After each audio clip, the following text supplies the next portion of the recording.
என் அன்பு மாணவர்களுக்கு வணக்கம். இந்த வீடியோவில் பாய்சான் டிஸ்ட்ரிபியூஷன்லேருந்து ஒரு ப்ராப்ளம் வந்து பார்க்க போகிறோம். இங்கே பாருங்கள், கொஸ்டின் பாருங்கள். The variance of a Poisson distribution is 0.5 கொடுத்துட்டாங்க. அதாவது பாய்சான் டிஸ்ட்ரிபியூஷனில் மீனோட வேல்யூ, மீனை வந்து நம்ம லேம்டா தான் எடுப்போம், வேரியன்ஸையும் நம்ம வந்து லேம்டா தான் எடுப்போம். இந்த ப்ராப்ளம் பாருங்கள், வேரியன்ஸ் கொடுத்துட்டாங்க. வேரியன்ஸ் நம்ம எந்த சிம்பிளில் சொல்லுவோம்னா லேம்டாங்கிற சிம்பிளில் வந்து சொல்லுவோம். புரியுதுங்களா? ஃபஸ்ட் நம்ம என்ன பண்ணலாம்னா, ஃபஸ்ட்டு கிவன் எடுத்து எழுதிக்கலாம். கிவன் பாருங்கள், ஃபஸ்ட்டு கிவன் எழுதிங்க. கிவன் வேரியன்ஸ் கொடுத்துருக்காங்க. வேரியன்ஸ் ஈக்குவல் டு சமி, புரியுதுங்களா? வேரியன்ஸ் ஈக்குவல் டு வேரியன்ஸ் எப்படி எழுதலாம்? லேம்டான்னு எழுதலாம். லேம்டாவோட வேல்யூ 0.5 கொடுத்துருக்காங்க. இப்போ லேம்டாவோட வேல்யூ 0.5 ஃபஸ்ட் எழுதியிருக்கேன். அடுத்து என்ன கேட்டிருக்காங்க பாருங்கள், P of capital X equal to 3னுடைய வேல்யூ வந்து கண்டுபிடிக்க சொல்லியிருக்கிறாங்க. இப்போ ஃபஸ்ட் நம்ம என்ன பண்ணணும்னா, ஃபஸ்ட்டு ஸ்டெப் 1 எழுதிருங்க. இந்த ஸ்டெப் 1ல் பாய்சான் டிஸ்ட்ரிபியூஷனுடைய ஃபார்முலா ஃபஸ்ட்டு எழுதிடலாம். புரியுதுங்களா? ஃபஸ்ட்டு ஃபார்முலான்னு எழுதுங்க. எதனுடைய ஃபார்முலா? பாய்சான் டிஸ்ட்ரிபியூஷனுடைய formula P of capital X equal to small X equal to E power minus lambda. சொல்லுங்கள் பார்க்கலாம், என்ன? E power minus lambda.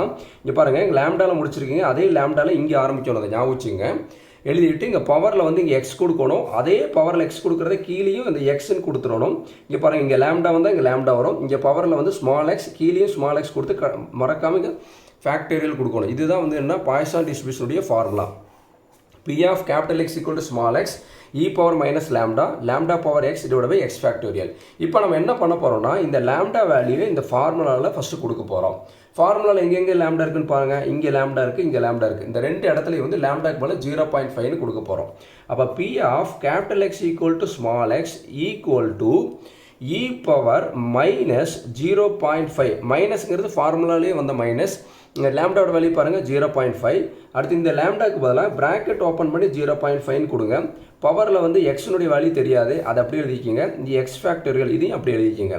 இதை பாக்ஸ் பண்ணி இது ஈக்குவேஷன் நம்பர் 1ன்னு கொடுத்துக்கலாம். சமி, புரியுதுங்களா? ஃபஸ்ட்டு கிவன் எழுதணும், அப்புறம் ஃபார்முலாவில் வந்து அப்புறம் அந்த லேம்டா வேல்யூ கொடுத்துடணும். இது வந்து ஸ்டெப் 1ல் முடிஞ்சு. இப்போ ஸ்டெப் 2ல் நம்ம என்ன பண்ண போகிறோம்னா, என்ன கண்டுபிடிக்க சொல்லியிருக்காங்க பாருங்கள். To find P of capital X equal to 3னுடைய வேல்யூ வந்து கண்டுபிடிக்க சொல்லியிருக்கிறாங்க. இங்கே பாருங்கள், ஃபார்முலாவை நம்ம எப்படி எழுதுகிறோம்? P of capital X equal to small X தானே நம்ம எழுதுகிறோம். இப்போ இங்கே நம்மளுக்கு இங்கே என்ன இருக்குது பாருங்கள், என்ன கண்டுபிடிக்க சொல்லியிருக்கிறாங்க? P of capital X equal to 3 கண்டுபிடிக்க சொல்லியிருக்கிறாங்க. இங்கே நல்லா கவனிச்சு பாருங்கள், இங்கே ஸ்மால் எக்ஸ் இருக்கிற வேல்யூ இடத்துல என்ன இருக்குது பாருங்கள், 3 இருக்குங்களா? அப்போ நம்ம என்ன பண்ண போகிறோம்னா, ஸ்மால் எக்ஸ் ஈக்குவல் டு 3ன்னு சொல்லி எங்கே கொடுக்க போகிறோம்னா, ஃபஸ்ட் ஈக்குவேஷனில் கொடுக்க போகிறோம். சமி, புரியுதுங்களா? ஸ்மால் எக்ஸ் ஈக்குவல் டு 3ன்னு சொல்லி ஃபஸ்ட் ஈக்குவேஷனில் வந்து நம்ம கொடுக்க போகிறோம். இப்போ ஃபஸ்ட் ஈக்குவேஷனில் ஸ்மால் எக்ஸ் எங்கே இருக்குன்னு பாருங்கள், இங்கே இருக்குது, இங்கே இருக்குது, இங்கே இருக்குது. கரெக்டுங்களா? அப்போ இந்த இடத்துலலாம் நம்ம என்ன கொடுக்க போகிறோம்? ஸ்மால் எக்ஸ் இருக்கிற இடத்துலலாம் நம்ம 3ன்னு கொடுக்க போகிறோம். அப்போ P of capital X equal to small எக்ஸுக்கு பதிலாக 3 equal to E power minus 0.5. இது அப்படியே எழுதிக்கங்க. ப்ராக்கெட் ஓப்பன் பண்ணி 0.5 இந்த ஸ்மால் எக்ஸுக்கு பதிலாக 3 டிவைடட் பை இந்த ஸ்மால் எக்ஸுக்கு பதிலாக 3 ஃபேக்டோரியல் கொடுத்துருச்சு. சமி, புரியுதுங்களா? இப்போ இந்த அப்படியே நம்ம கால்குலேட்டரை சால்வ் பண்ணலாம். இங்கே பாருங்கள், கால்குலேட்டரில் இது வந்து பாருங்கள், இது வந்து ஃபஸ்ட்டாக வந்து அதாவது கேஷியோ FX 991MS இது, அதாவது என்ன, இந்த கால்குலேட்டருங்க. இந்த கால்குலேட்டர் யூஸ் பண்ணுறதுல பாருங்கள், ஷிஃப்ட் அமுத்தி எல்லுங்கிற பட்டன் அமுத்தினா இ வந்துடும். ஷிஃப்ட் அமுத்தி எல்லுங்கிற பட்டன் அமுத்தினா இ வந்துடும். இப்போ என்ன பண்ணணும்னா, பவரில் மைனஸ் 0.5 இருக்குது. நீங்கள் பவர் கொடுத்து மைனஸ் 0.5 இந்த கால்குலேட்டர் கொடுத்தீங்கன்னா சின்டெக்ஸ் எரர் வரும். அப்போ அதுக்கு என்ன பண்ணணும்னா, இப்போ ஷிஃப்ட் அமுத்தி எல்லுங்கிற பட்டன் அமுத்தினா இ வந்துடுது. அடுத்து மைனஸ் 0.5 தான் கொடுக்கணும். சாமி, புரியுதுங்களா சாமி? அப்போ இ பவர்னு கொடுக்கக்கூடாது, இ மைனஸ் 0.5 தான் கொடுக்கணும் இந்த எடிஷனில். இப்போ இதனுடைய செகண்ட் எடிஷன், அதாவது கேஷியோ FX 991MS செகண்ட் எடிஷனில் அதுலேயே நீங்கள் வந்து என்னென்னா டைரெக்ட் அமுத்தும் போது பவர் வந்துடுங்க. பாருங்கள் சாமி, இங்கே பாருங்கள், இது நான் இது முடிச்சதுக்கப்புறம் அதில் உங்களுக்கு ஒர்க் அவுட் பண்ணி காமிக்கிறேன். இப்போ இங்கே ப்ராக்கெட் ஓப்பன் பண்ணிவிட்டு, இப்போ இதில் இந்த கால்குலேட்டர் யூஸ் பண்ணுறவங்களுக்கு இ பவர்னு போடக்கூடாது, இ மைனஸ் 0.5 போடணும். அது நல்லா ஞாபகம் வச்சுங்க.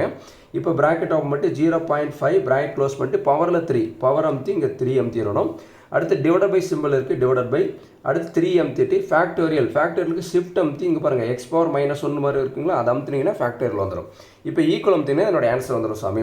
இப்போ P of capital X equal to 3 equal to 0.01263. இதுதான் இதனுடைய வந்து ஆன்சர். இப்போ இந்த ஆன்சரை இதனுடைய செகண்ட் எடிஷனில் போட்டு காமிக்கிறேன். பாருங்கள், இப்போ இந்த இடத்துல என்ன இருக்குது பாருங்கள், இ பவர் மைனஸ் 0.5ங்களா, ஷிஃப்ட்டுங்கிற பட்டன் அமுத்தி இந்த எல்என் நேச்சுரல் லாக் ரிதம் அந்த பட்டன் அமுத்தணும் பாருங்கள். இதில் வந்து இ பவர் ஆட்டோமேட்டிக்காக வந்துடும். இதனால் வந்து நம்மளுக்கு ஒன்றுமே தொந்தரவு இல்லை. அடுத்து என்ன இருக்குது பாருங்கள், -0.5 இதில் அப்படியே கொடுத்துடணும். ப்ராக்கெட் ஓப்பன் பண்ணி 0.5 ப்ராக்கெட் க்ளோஸ் பண்ணிட்டு பவரில் வந்து 3. அடுத்து பாருங்கள் டிவைடட் பை 3 ஃபேக்டோரியலுக்கு ஷிஃப்ட் அமுத்தி x பவர் -1 அமுத்தினே ஆன்சர் வந்து பாருங்கள் 0.0126. சாமி புரியுதுங்களா? சாமி? அவ்வளோதான் சாமி. அதாவது என்ன, இந்த ஓல்டர் வெர்ஷனில் அப்ளை பண்ணும்போது மட்டும் ஷிஃப்ட் அமுத்தி இந்த எல்என் பட்டன் அமுத்தினா ஈன்னு வரும். இந்த இடத்துல வந்து -0.5 போடணும். இங்கே இடத்துல பவர் யூஸ் பண்ணக்கூடாது. நம்ம ஷிஃப்ட் அமுத்தி எல்என் அமுத்தும் போது அதுலேயே இ பவர்னு வந்ததுன்னா அதை அப்படியே நம்ம யூஸ் பண்ணிக்கலாம். அதான் நான் சொல்ல வர்றது. சாமி புரியுதுங்களா? நீங்கள் எந்த கால்குலேட்டர் யூஸ் பண்ணுறீங்களோ அதுக்கேற்ற மாதிரி உங்களுக்கு வந்து ஆப்ரேட் பண்ணி காமிச்சிருக்கிறேன். பொறுமையாக பாருங்கள். இந்த வீடியோ கண்டிப்பாக புரியும். இந்த வீடியோ உங்களுக்கு பிடிச்சிருந்ததுன்னா மறக்காமல் லைக் பண்ணுங்கள். மற்ற நண்பர்களுக்கும் ஷேர் பண்ணி விடுங்க. சரவணகுமார் மேக்ஸ் சேனலை சப்ஸ்கிரைப் பண்ணுங்கள். Thank you students.